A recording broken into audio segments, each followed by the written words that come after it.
Salut les cricketeurs, aujourd'hui je vous propose un petit tuto sur les écritures. Le but étant de faire les remplissages. Quand on veut faire par exemple de la gravure ou du foil, c'est vrai que des fois quand on met des écritures un peu épaisses, forcément on se retrouve avec juste le contour de l'écriture et c'est pas forcément ce que l'on souhaite. Je vais vous montrer une petite astuce assez simple que j'ai pu découvrir quand j'ai appris. Alors on va commencer tout de suite. Donc on va commencer par mettre un texte. Moi aujourd'hui j'ai prévu de faire des petites médailles avec le nom de mes chiens dessus. Donc une dorée pour ma chienne et une argentée pour mon mâle. Alors du coup, mon mâle il s'appelle Live. Hop. Et ma femelle, elle s'appelle Ouija. On va mettre une petite écriture sympa. Hop. Moi, j'aime bien le côté un peu machine à écrire. Donc, j'ai été en télécharger une sur le site d'Afon qui s'appelle Another Typewriter. Et on va la voir normalement, s'il veut bien. Voilà. Sauf que si je mets en mode, ici il est en mode découpé, si je le mets en mode gravé, on se retrouve avec juste le contour. Sauf que moi, c'est pas du tout ce que je souhaite. Donc pareil, sur Ouija, je vais mettre gravé, je vais aller chercher ma typo Another Typewriter, et on a Ouija. Hop, gravé. Voilà, même problème. Je vais commencer par prendre les petites mesures de ma petite plaque. Donc ma plaque, elle fait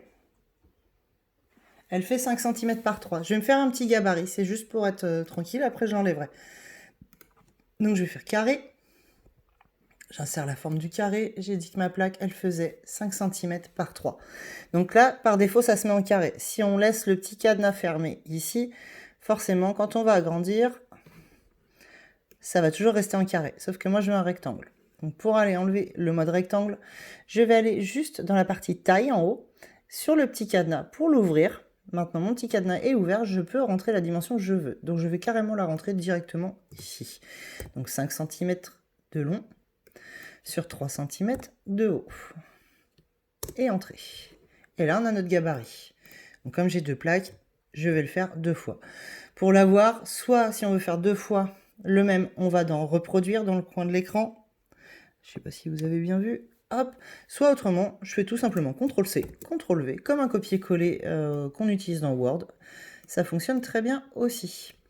Donc là, on voit bien que Live est beaucoup trop grand pour mon petit carré. Petit carré d'ailleurs que je vais faire arranger, envoyer en arrière pour que mon écriture ressorte. Et donc du coup, mon Live, je vais le réduire. Soit je le réduis avec le petit curseur, soit autrement, je vais encore plus simple. Attendez, on va redescendre ça parce que sinon on voit pas bien. Soit encore plus simple, je vais carrément aller pareil dans taille. Moi par contre là, je veux garder la même proportion, donc je vais bien laisser le petit cadenas et je vais aller rentrer la dimension que je veux.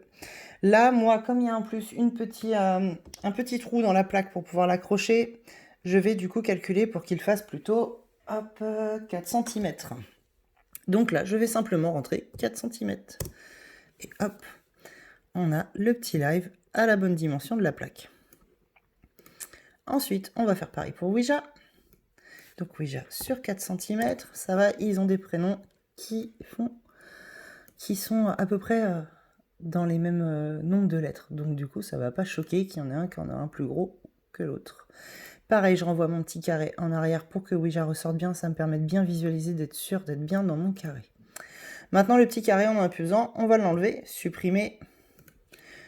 Hop, c'était juste pour avoir le gabarit. Hop.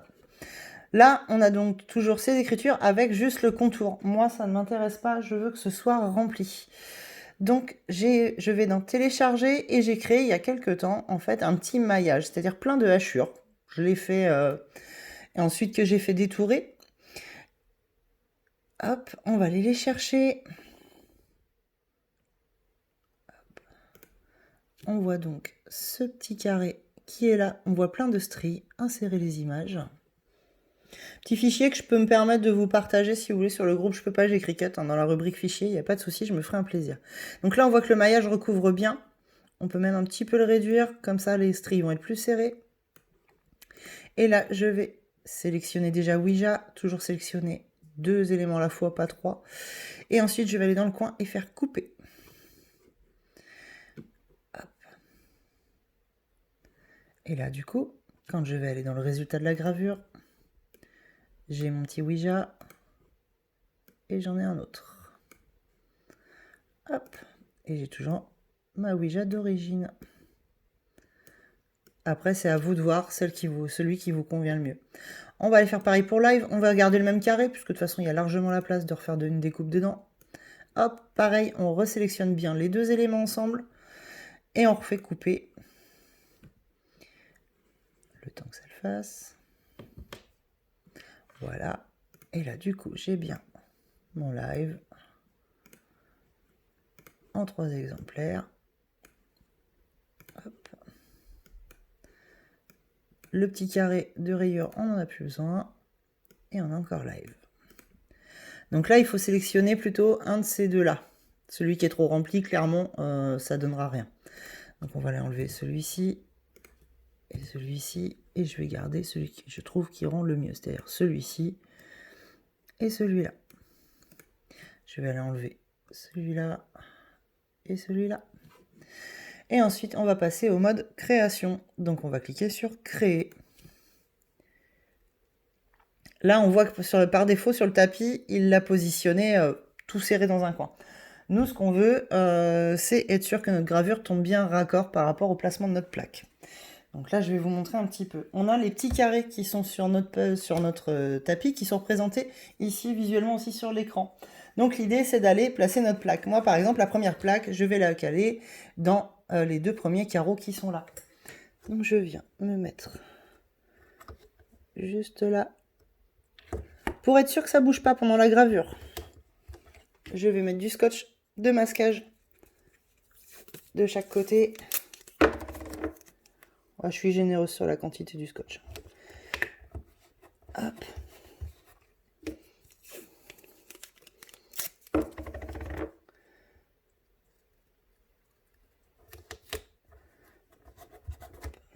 Et on encadre bien, parce que sinon, ça évite les petites déconvenues pendant la gravure. Faut pas hésiter à lui faire une bonne camisole, hein, qui soit bien entourée. Là, au moins, je pense qu'on est sûr, il ne devrait pas bouger. On va faire pareil pour live. Live, on va aller le mettre en dessous. Donc on va le mettre du coup dans le 1, 2, 3, 4, 5e carreau. Toujours dans le même alignement, ça marche très bien. Hop, on appuie bien sur le tapis violet.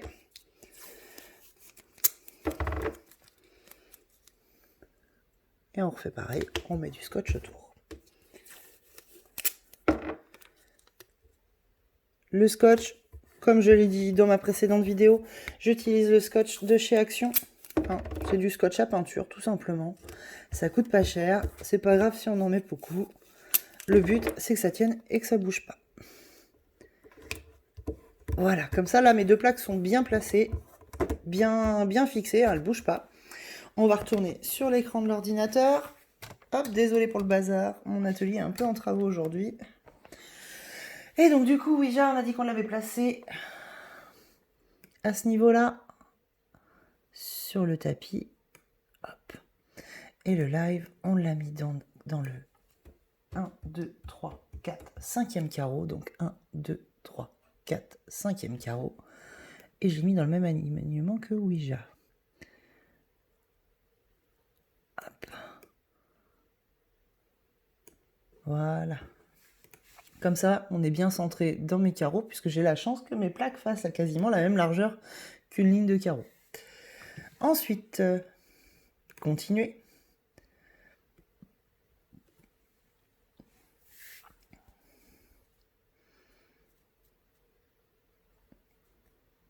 Voilà, c'est bon, la connexion Bluetooth se fait bien, tant mieux. Dans matériaux, parcourir les matériaux, et je vais aller chercher le métal. Alors, all categories, paper, leather, foil, métal. Est-ce que ça va être là-dedans? Feuille d'aluminium. Hop, feuille et métal. Je pense que si on met feuille d'aluminium... Alors, c'est une chose que j'ai faite qu'une fois sur le métal. Je reteste avec vous. Terminé. Il me dit bien de mettre la pointe de gravure que j'ai déjà mis en place juste avant de mettre la vidéo en route. J'enlève l'ordinateur, qu'on puisse regarder sur la machine.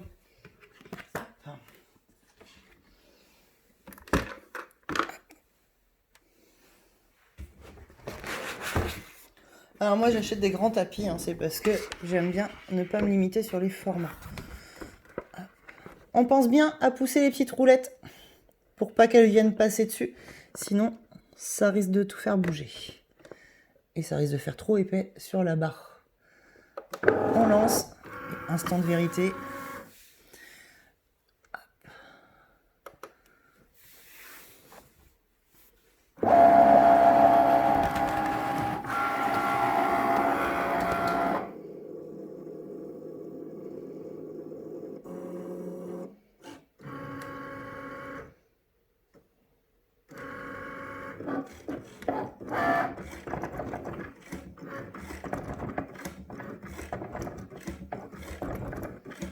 Bon, je vous épargne toute la gravure, on voit qu'elle est bien en route. Des vidéos, on voit la machine qui tourne, vous en avez sûrement déjà vu pas mal. Je vous reprends dans quelques instants pour vous montrer le résultat. La gravure est maintenant terminée. Instant de vérité, on va déballer.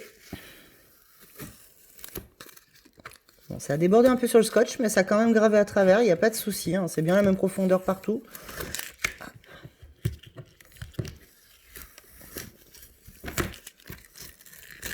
Le scotch étant assez fin, c'est l'intérêt d'utiliser un scotch de masquage, ça gêne pas si ça déborde un petit peu. Même quand on fait des découpes par exemple, il n'y a pas vraiment d'incidence. Et donc on a, je sais pas si vous voyez bien, le petit live avec cet effet un peu plus rempli déjà. C'est vrai que les stries, moi je trouve ça donne un petit côté sympa. Si vous avez d'autres techniques que vous connaissez à me suggérer pour qu'on ait un effet un peu plus rempli, n'hésitez pas à m'en faire part. C'est vrai que je pense qu'on doit pouvoir essayer de le faire en faisant plein de petits ronds à l'intérieur. Ça pourrait être sympa aussi. Ça pourrait donner un petit effet bulle. Moi, je sais que j'ai déjà testé aussi avec un effet un peu mandala.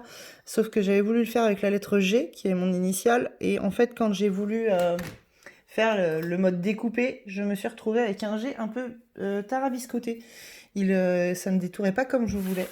C'était pas très joli. Voilà. Donc, le résultat fini. Hein, moi, je trouve que c'est plutôt concluant. C'est des petites plaques aluminium que j'ai achetées par lot de 10, je crois, quelque chose comme ça. Alors, je les ai achetées un petit moment. J'ai trouvé ça à Jiffy. Ça coûte 3 fois rien. Hein. Je sais plus le prix exact, mais franchement, on est sur quelque chose de très abordable. Quand on veut s'en servir pour tester déjà et découvrir le truc, moi, je trouve que c'est très, très sympa. Voilà, je vous remercie encore de me suivre. N'hésitez pas à partager, à vous abonner, hein, c'est toujours sympa. Et puis, au plaisir de vous retrouver pour les prochaines vidéos.